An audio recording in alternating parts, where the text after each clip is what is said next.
जवानी तो हर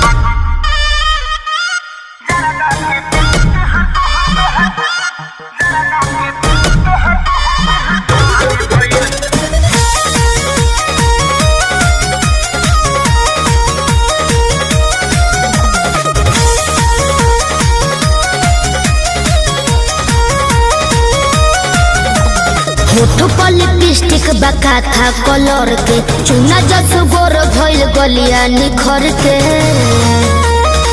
कहो होठो पर लिपस्टिक बका था कलर के चुना जस गोर भइल गलिया निखर के तोहर साबा विचार अब हो जाना पर मौका मिली त चूकब ना सुना जवानी तो हर जरदा के पुराने भइल चबाबिल की थूक बना जवानी तो हजारदा के पान भइल चबाबिल की थूक बना भोरिया तनी करे जाओ जोर जाइबो म्यूजिक बाय आर्या शर्मा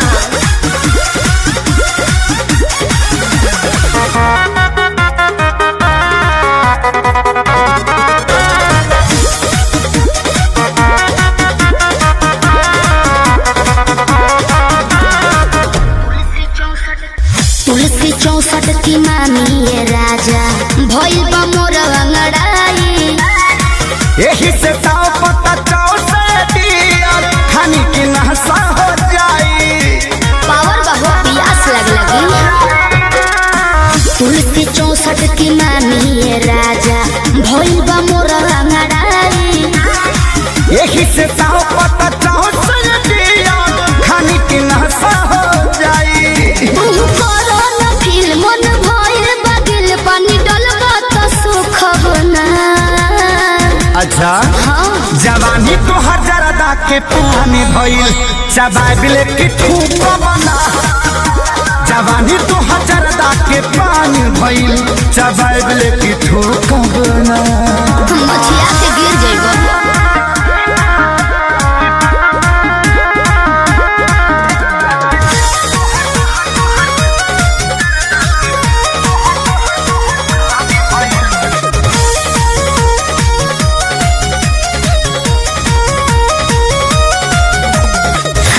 बनी कलकत्ता के भइल तोहरे ला कटल सुपारी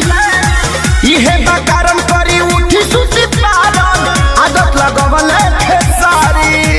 ज्यादा हो बाबू जियान हो जाइबो पता बनी कलकत्ता के भइल तोहरे ला कटल सुपारी इहे बकारम करी उठी सुती पारन आदत लगवल खेसारी रोज आंसू विवेक खाई चाहे के लाइन दी है तो कब ना जवानी तो हर जरदा के पुराने भइल चबाबिल की थूक बना जवानी तो हर जरदा के पानी भइल चबाबिल की थूक बना फिर घुट जाता नहीं